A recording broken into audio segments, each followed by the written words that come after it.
Hello बच्चों, let's read the question. The question is calculate the rate of flow of glycerine of density 1.25 into 10 to the power 3 kilogram per meter cube through the conical section of a pipe placed horizontally.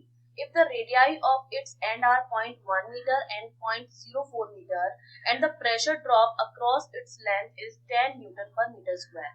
तो देखिए हमसे क्या रखा है कि हमारे पास एक conical shape का क्या है, पाइप है और उसके लिए हमें रेट ऑफ फ्लो निकालना है ग्लिसरीन के लिए. उसकी डेंसिटी गिवन है, प्रेशर गिवन है और दोनों एंड की रेडियाई गिवन है. तो देखिए हमारा जो की कॉन्सेप्ट रहेगा वो हमारा क्या रहेगा, इस तरह का कोई पाइप होगा, ठीक है, जिसका क्रॉस सेक्शन एरिया जो है वो डिफरेंट है, मतलब रेडियस जो है डिफरेंट होगा. यहाँ पर हमने मान लिया A1 है और प्रेशर V1 होगा. यहाँ पर हमने मान लिया क्रॉस सेक्शन एरिया A2 है, प्रेशर P2 है. यहाँ से V1 स्पीड से आ रहा होगा लिक्विड और यहाँ पर उसकी स्पीड जो होगी वो चेंज हो जाएगी, यहाँ पर V2 हो जाएगी. ठीक है, ये हमारे पास कंडीशन है. अब हमें क्या निकालना है, इसका रेट ऑफ फ्लो निकालना है. ठीक है, ट्यूब का. अब देखिए रेट ऑफ फ्लो हमारा क्या होता है, जो हमारा A1 इंटू V1 होता है उसको हम कहते हैं रेट ऑफ फ्लो. एरिया को जो हम वॉल्यूम से इंटू करते हैं वो हमारा होता है रेट ऑफ फ्लो. तो हमें निकालना है रेट ऑफ फ्लो इस पॉइंट पर, ठीक है, डेंसिटी का. अब देखिए इसके लिए हम क्या यूज करेंगे, इसके लिए हम एक तो यूज करेंगे इक्वेशन ऑफ कंटिन्यूटी. ठीक है, की कॉन्सेप्ट हमें क्या पता होना चाहिए, एक तो हमें पता होना चाहिए इक्वेशन ऑफ कंटिन्यूटी के बारे में और दूसरा हमें पता होना चाहिए बर्नौली थ्योरम. ठीक है, दूसरा हम इसमें क्या यूज करेंगे, बर्नौली इक्वेशन जो है वो हम इसमें यूज करेंगे. ठीक है, अब देखिए इक्वेशन ऑफ कंटिन्यूटी हमें क्या कहती है, इक्वेशन ऑफ कंटिन्यूटी कहती है कि जो मेरा A1 V1 होता है वो बराबर होता है A2 V2 के. तो यहाँ से A2 अपॉन A1 का जो रेशियो आएगा वो मेरा V1 अपॉन V2 की क्या आ जाएगा, बराबर आ जाएगा. और A1 और A2 क्या हो जाएगा, ये जो है हमारा इसका एरिया क्या हो जाएगा, पाई आर स्क्वायर. इसकी जगह मैं लिख सकती हूँ पाई R1 का स्क्वायर अपॉन पाई R2 का स्क्वायर. और पाई से पाई कैंसिल हो जाएगा और R1 और R2 की वैल्यू जो है वो हमको गिवन है. ठीक है, तो यहाँ पर ये R2 आ जाएगा, यहाँ पर R1 आएगा. ठीक है, क्योंकि यहाँ पर क्या है A2 है पहले. ठीक है, तो यहाँ पर आएगा R2, यहाँ पर आएगा R1. तो यहाँ पर रेडियस हमारी होगी 0.1 मीटर क्योंकि ज्यादा है और यहाँ पर कम रेडियस होगी 0.04 मीटर है. ठीक है, ये मेरी R1 हो गई और ये मेरी R2 हो गई. मैं वैल्यूज पुट कर दूंगी तो ये मेरा क्या हो जाएगा 0.04 का स्क्वायर अपॉन 0.1 का स्क्वायर, क्योंकि पाई से पाई तो कैंसिल हो जाएगा. इसको जो हम सॉल्व करेंगे आ जाएगा 4/25 के बराबर. तो V1 अपॉन V2 का जो रेशियो आया है मेरे पास वो 4/25 के बराबर आया है.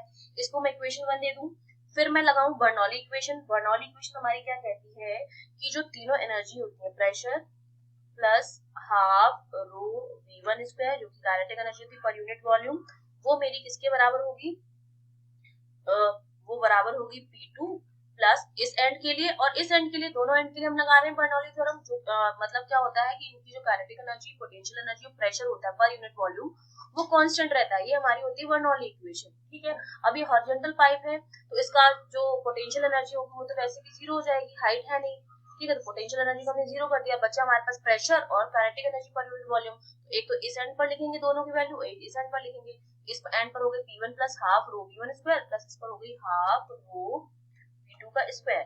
तो यहाँ से V2 का स्क्वायर माइनस V1 का स्क्वायर, इसकी वैल्यू क्या आ जाएगी 2 P1 minus P2 upon rho, value यहाँ पर रखते हैं 2 P1 माइनस P2 की जो वैल्यू हो जाएगी वो हमें गिवन है 10 न्यूटन मीटर स्क्वायर. जो प्रेशर ड्रॉप है, प्रेशर ड्रॉप का मतलब क्या होता है, डेल्टा P, क्योंकि मेरा क्या होता है P1 माइनस P2, डिफरेंस जो प्रेशर होता है वो हमें गिवन है. 2 इंटू 10 अपॉन रो की वैल्यू भी मुझे गिवन है, कितनी रखी 1.25 क्योंकि रो मेरी क्या डेंसिटी है, इंटू 10 पावर 3. इसको जब हम सॉल्व करेंगे तो वैल्यू आ जाएगी 1.6 into 10 power minus 2 meter square पर सेकेंड स्क्वायर. ये आ गया मेरे पास V2 square minus V1 square की वैल्यू. अब हम क्या करेंगे, दोनों इक्वेशन को सॉल्व करेंगे. इक्वेशन 1 मेरे पास एक तो आ गई और ये इक्वेशन, इसको मैं दे देती हूँ इक्वेशन 2. अब मैं इक्वेशन 1 और 2 से क्या लिख सकती हूँ, from equation 1 and 2 V1 upon V2 मेरे पास 4/25 आया था, तो वहां से V1 मेरा कितना हो जाएगा 4/25 V2 के बराबर और V2 square minus V1 square की वैल्यू पता है, वहां पर मैं V1 की वैल्यू पुट कर दूंगी. ठीक है, ये मेरा क्या हो जाएगा V2 square minus V1 square की वैल्यू 4/25 V2 इसका स्क्वायर जिसकी वैल्यू मेरे पास आई है 1.6 इंटू 10⁻⁻2 के बराबर। यहाँ से जब इनको सॉल्व करेंगे तो जाएगा 1 माइनस 16/625। V2 स्क्वायर कॉमन ले लिया हमने और ये है 1.6 इंटू 10⁻⁻2 के बराबर। इसको फर्दर हम सॉल्व करेंगे तो फाइनली जो V2 की वैल्यू आती है मेरे पास वो आती है मेरे पास 1.6 इंटू 10⁻2 इंटू 625 अपॉन, जब इसको एलसीएम लेके सॉल्व करेंगे तो 625 माइनस 16 609। ये मेरे पास V2 की वैल्यू आई है। इसको जब हम सॉल्व करेंगे तो V2 आ जाएगा मेरे पास 0.128 मीटर पर सेकेंड। अब हमें निकालना है रेट ऑफ फ्लो, तो अब मैं इजीली रेट ऑफ फ्लो निकाल सकती हूँ। Rate of volume flow through the tube, tube के थ्रू द ट्यूब, वो मेरा कितना आ जाएगा A2 V2 के बराबर। ठीक है, जो मेरा किसके बराबर हो जाएगा पाई R2 स्क्वायर A2 की जगह और इंटू V2।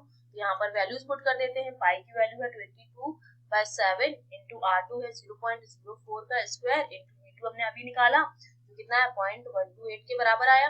ठीक है, या तो आप V1 की वैल्यू निकाल देते हैं तो A1 V1 लगाती है, आपने यहाँ पर V2 की वैल्यू निकाली तो आपने A2 V2 निकाल दिया है। ठीक है, दोनों आते बराबर ही है। A1 V1 जो होता है वो A2 V2 के बराबर होता है। ठीक है, तो यहाँ से जब इसको सॉल्व करेंगे तो ये वैल्यू आती है 6.43 इंटू 10⁻⁴ मीटर क्यूब पर सेकेंड।